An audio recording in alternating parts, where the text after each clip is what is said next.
ইসিসিএন private limited. আপনারা দেখছেন ইসিসিএন খবর। ইসিসিএন খবর, সবার মাঝে সবার সাথে।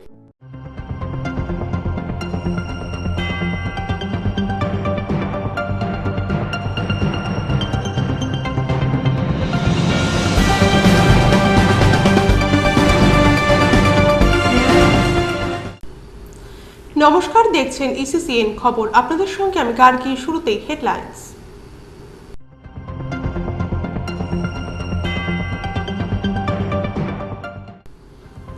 প্রধানমন্ত্রীর সভার পর কোচবিহারে এসে নরেন্দ্র মোদীকে তীব্র ভাষায় কটাক্ষ করলেন মুখ্যমন্ত্রী।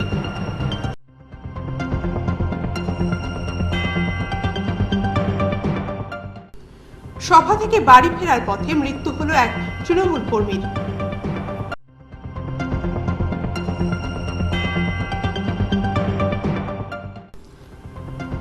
ভোটের মুখে একসাথে দুটি ট্রেন বাতিলের ফলে ক্ষোভ ছড়িয়ে পড়ছে রেল যাত্রীদের মধ্যে। আসছি বিস্তারিত খবরে। প্রধানমন্ত্রী নরেন্দ্র মোদীর সভার 24 ঘন্টা কাটতে না কাটতে কয়েক মিটার দূরে বাঁধা মঞ্চ থেকে কড়া ভাষায় প্রধানমন্ত্রীকে তীব্র আক্রমণ করলেন রাজ্যের মুখ্যমন্ত্রী তৃণমূল সুপ্রিমো মমতা বন্দ্যোপাধ্যায়। সোমবার কোচবিহারের রাসমেলার মাঠে তৃণমূল প্রার্থী পরেশ চন্দ্র অধিকারীর সমর্থনে প্রচারে এসে এনআরসি নিয়ে প্রধানমন্ত্রীকে চ্যালেঞ্জ জানান মুখ্যমন্ত্রী মমতা বন্দ্যোপাধ্যায়। তিনি বলেন, বাংলায় এনআরসি করতে দেব না। সভায় বক্তব্য রাখতে গিয়ে মমতা বন্দ্যোপাধ্যায়ের চাওয়ালাকে ভাওতাবাজ বলে উল্লেখ করে বলেন, বছরে 2 কোটি চাকরির প্রতিশ্রুতি নিয়ে প্রশ্ন তোলেন। শুধু 17-18 বর্ষেই 2 কোটি বেকার হয়েছে। ওদের ভোট কেন একটা কাঁচা কলাও দেবে না মানুষ। রাজনৈতিকভাবে মোদীকে বিদায় দেবে বাংলা সহ দেশের মানুষ বলেও কটাক্ষ করেন মমতা বন্দ্যোপাধ্যায়। তিনি বলেন, বিনাশকালে বুদ্ধি নাশ হয়েছে, 5 বছরেও চৌকিদারের দেখা নেই। প্রধানমন্ত্রীকে হরিদাস, ফ্যাসিবাদী, স্বৈরাচারী বলে উল্লেখ করেন তিনি। বাংলায় পরবর্তী কেন্দ্রীয় সরকার গঠনে উল্লেখযোগ্য ভূমিকা নেবে বলে ভিড়ে ঠাসা এদিনের সভায় মন্তব্য করেন তিনি। এদিন তিনি উল্লেখ করেন, কলেজ, মেডিকেল কলেজ থেকে শুরু করে আইআইটি সবই হয়েছে তৃণমূলের সময়।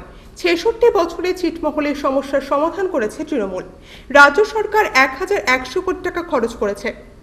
এদিন কোচবিহারের সভা থেকে ফের সারদা তদন্ত নিয়ে অভিযোগ করেন মমতা বন্দ্যোপাধ্যায়। তবে এদিন আর মুকুল রায়ের নাম নিয়ে কোনো ইঙ্গিত করেনি। মুখ্যমন্ত্রী বলেন, সারদা তদন্ত ফেলে রাখা হয়েছে। গত 5 বছরে সারদা নিয়ে তদন্ত কতটা অগ্রগতি হয়েছে তা নিয়ে প্রশ্ন করেন মমতা।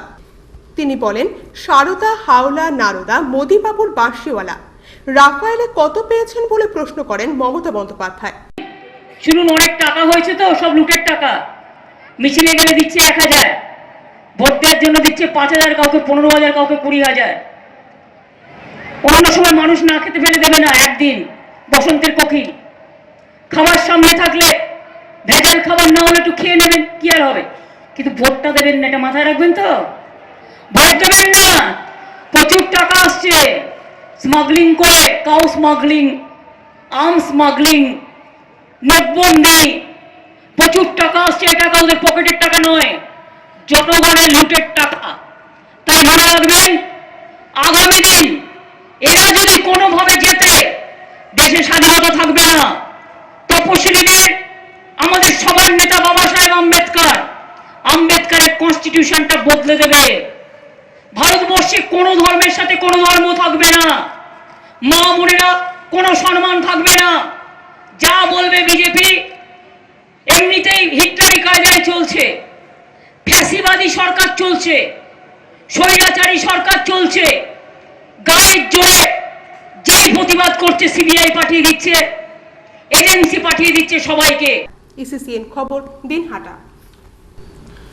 কোচবিহার রাসমেলার ময়দানে মুখ্যমন্ত্রীর সভা থেকে ফেরার পথে অসুস্থ হয়ে মৃত্যু হলো এক তৃণমূল কংগ্রেস কর্মীর। মৃত ওই তৃণমূল কর্মীর নাম নাজিম উদ্দিন মিয়া। তার বাড়ি কোচবিহার 1 নং ব্লকের হাড়িভাঙা গ্রাম পঞ্চায়েতের দয়ালের ছড়া এলাকায়। সোমবার কোচবিহার রাসমেলা মাঠে মুখ্যমন্ত্রী মমতা বন্দ্যোপাধ্যায়ের সভা শেষে তৃণমূলের ওই কর্মী বাড়ি ফিরছিলেন। সভা থেকে বাড়ি ফেরার পথে তিনি মাথা ঘুরে তোরসা ব্রিজের আগে হরিণচৌড়া এলাকায় রাস্তায় পড়ে যান। সঙ্গে সঙ্গে তাকে তৃণমূল কর্মীরা উদ্ধার করে কোচবিহার গভর্নমেন্ট মেডিকেল কলেজ হাসপাতালে নিয়ে যান। সেখানেই তার মৃত্যু হয়। তৃণমূল কংগ্রেসের কোচবিহার 1 নং ব্লক সভাপতি খোকন মিয়া বলেন, মুখ্যমন্ত্রীর সভা শুনে বাড়ি ফিরছিলেন আমাদের দলের কর্মী নাজিম উদ্দিন মিয়া। হরিণচড় এলাকায় মাথা ঘুরে রাস্তায় পড়ে যান তিনি। সেখানে উপস্থিত আমাদের দলের কর্মীরা তাকে উদ্ধার করে দ্রুত হাসপাতালে নিয়ে আসে, সেখানেই তার মৃত্যু হয়। ইসিসিএন খবর, দিনহাটা। ভোটের মুখে দিনহাটা শিলিগুড়ি দুটি ডেমু প্যাসেঞ্জার ট্রেন বন্ধ থাকায় ক্ষোভ ছড়িয়ে পড়ছে রেল যাত্রীদের মধ্যে। Bamunhat Siliguri DEMU passenger train এবং Dinhata Siliguri DEMU passenger train 5 দিন ধরে বন্ধ রয়েছে। প্রায় দিনহাটার এই ট্রেন দুটিকে রেল দপ্তর বাতিল করায় হয়রানির শিকার হতে হচ্ছে রেল যাত্রীদের বলে অভিযোগ। বুধবার থেকে পরিষেবা স্বাভাবিক হওয়ার কথা রয়েছে বলে দপ্তর সূত্রে জানা গেছে। রেল দপ্তর সূত্রে জানা গেছে ডাবল লাইনের কাজের জন্য ট্রেন দুটিকে 5 দিনের জন্য বাতিল করা হয়েছে। এভাবে প্রায় ট্রেন বাতিল করায় রেল কর্তৃপক্ষের বিরুদ্ধে ক্ষোভ উগরে দেন রেল যাত্রীদের অনেকেই। বামুনহাট শিলিগুড়ি জংশন আপ ও ডাউন ট্রেনটি গত 4 এপ্রিল থেকে এবং দিনহাটা শিলিগুড়ি জংশন আপ এবং ডাউন ট্রেনটি গত 5 এপ্রিল থেকে বন্ধ রাখা হয়েছে। ফের 5 দিনের জন্য ট্রেন বাতিল ঘোষণা করায় ভোটের মুখে রেল দপ্তরের বিরুদ্ধে যাত্রী হয়রানির অভিযোগ তোলেন অনেকেই। ইসিসিএন খবর, দিনহাটা। এখন বিরতি, ফিরে আসছি বিরতির পর আরো খবর নিয়ে। দেখতে থাকুন ইসিসিএন খবর। আমি ভাঙি কিন্তু মচকাই না, আমরা লড়ি কিন্তু মাথা নত করি না, আমরা লড়াই করে বেঁচেছিলাম, বেঁচে থাকবো। আর বেঁচে যদি থাকি মোদিবাবু, ইঞ্চিতে ইঞ্চিতে কড়ায় কন্টায় হিসেব নিয়ে ছাড়বো। মনে রেখো, যত চুরি করেছো, যত ডাকাতি করেছো, যত খুন করেছো, তার ইঞ্চিতে ইঞ্চিতে বিচার হবে। কোচবিহারের রাসমেলার জনসভা থেকে প্রধানমন্ত্রী নরেন্দ্র মোদীকে নিশানা করলেন তৃণমূল নেত্রী মমতা বন্দ্যোপাধ্যায়। তিনি আরো বলেন, দেশকে কোনো সুশাসন দিতে পারবেন না মোদিবাবু। দুর্যোধন আর দুঃশাসন মিলে দেশ চালাচ্ছে, তারা কখনো সুশাসন দিতে পারে না। দেশকে ওই দুর্যোধন আর দুঃশাসনের নাগাল থেকে মুক্ত করতে হবে, দেশকে রক্ষা করতে হবে, তাহলেই আসবে সুশাসন, আর দেশকে বাঁচাবো আমরাই। মমতার কথায় তোমাকে বধিবে যে গোকুলে বাড়িছে সে। এনআরসি নিয়ে মোদীকে নিশানা করে মমতা বলেন, অসমে 40 লক্ষ বাঙালির নাম বাদ, বাংলায় এনআরসি মেনে নেব না, বলছে সবাই তাড়িয়ে দেবে। অন্ধ্রপ্রদেশ, তামিলনাড়ু, উত্তরপ্রদেশ, রাজস্থান, অসম সহ সব রাজ্যে হারবে বিজেপি, সব রাজ্য লাড্ডু পাবে বিজেপি। চা বাগান খোলা নিয়ে বিজেপিকে মমতার কটাক্ষ, বন্ধ বাগান খোলার প্রতিশ্রুতি দিয়েছিলেন। ভাওতা দিয়ে ভোট নিয়েছেন মোদী, ভোটে জিততেই সব ভুলে গেলেন। ভোটের আগে টাকা ঢালছে বিজেপি, নোটবন্দি করে যে টাকা লুটছে সেই টাকাই ভোটে ঢালছে। তিনি সারদা নারদা নিয়েও বিজেপিকে এক হাত নেন।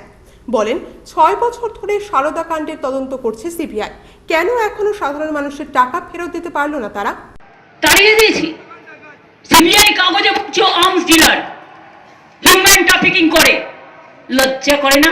আপনি তো একটা ঘরের মজদুরকে প্রার্থী করতে পারতেন, আর আপনার না চাইলে, আমার না থাকলে আমাকে ধার চাইতেন, আমি না একটা ধার দিয়ে দিতাম। এমনিতেই কি হবে, বিনা পয়সায় ধার দিয়ে দিতাম কদিনের জন্য। আর্মস ডিলারকে প্রার্থী করে বড় বড় কথা, সারদা নারদা দেখাচ্ছে। সারদা নারদা হাওড়ার বড় নেতা, এটাতে কিছুই নাই। কেন কোর্ট কিছু করতে পারছে না? আমরা চাই কোর্ট বিচার করুক তাড়াতাড়ি, কোর্টের বিধান নেই, লোকে জানুক যে কত বড় মিথ্যে কথা। শুধু নাটক করে বেড়াচ্ছে। রাফেল থেকে কত টাকা নিয়েছে জিজ্ঞেস করুন, কৈফিয়ত তো ওনাকে দিতে হবে। তার কারণ 5 বছরে কি করেছেন, এই কৈফিয়ত মানুষকে দিতে হবে। ইসিসিএন খবর, দিনহাটা। কোচবিহার লোকসভা কেন্দ্রে মমতা বন্দ্যোপাধ্যায়ের মনোনীত তৃণমূল প্রার্থী পরেশচন্দ্র অধিকারীর সমর্থনে দিনহাটায় মিছিল করল দলের শ্রমিক সংগঠনের কর্মী সমর্থকরা। তৃণমূলের শ্রমিক সংগঠন আইএনটিটিইউসি দিনহাটা মহকুমা কমিটির পক্ষ থেকে সোমবার বিকেলে এই মিছিল বের হয়। তৃণমূল শ্রমিক নেতা বিশুধর, তৃণমূল যুব কংগ্রেসের দিনহাটা শহর ব্লক সভাপতি অজয় রায়, টোটো শ্রমিক ইউনিয়নে দিনহাটা মহকুমা নেতৃত্ব বিশ্বজিৎ সাহা, নৃপেন দেবনাথ, সাধন সাহা প্রমুখের নেতৃত্বে এদিনের এই মিছিল শহরের সংহতি ময়দান থেকে বের হয়ে বিভিন্ন পথ পরিক্রমা করে। তৃণমূল শ্রমিক সংগঠনের অন্যতম নেতা বিশুধর বলেন, কোচবিহার কেন্দ্রে দলীয় প্রার্থীকে বিপুল ভোটে জয়ী করতে এদিন দলের শ্রমিক সংগঠনের পক্ষ থেকে এই মিছিল বের হয়। শহরের সংহতি ময়দান থেকে ব্যান্ড পার্টি থেকে শুরু করে ঢাক ঢোল বাজিয়ে এদিনের এই মিছিল শহরের বিভিন্ন পথ পরিক্রমা করে। শ্রমিক নেতৃত্ব বলেন, এই দিনের মিছিলে মহকুমার বিভিন্ন প্রান্ত থেকে বিভিন্ন শ্রমিক সংগঠনের কর্মী সমর্থকরা উৎসাহের সাথে অংশ নেয়। ইসিসিএন খবর, দিনহাটা। ইসিসিএন খবর এখনকার মতো এ পর্যন্তই। দেখতে থাকুন ইসিসিএন খবর, সবার মাঝে সবার সাথে।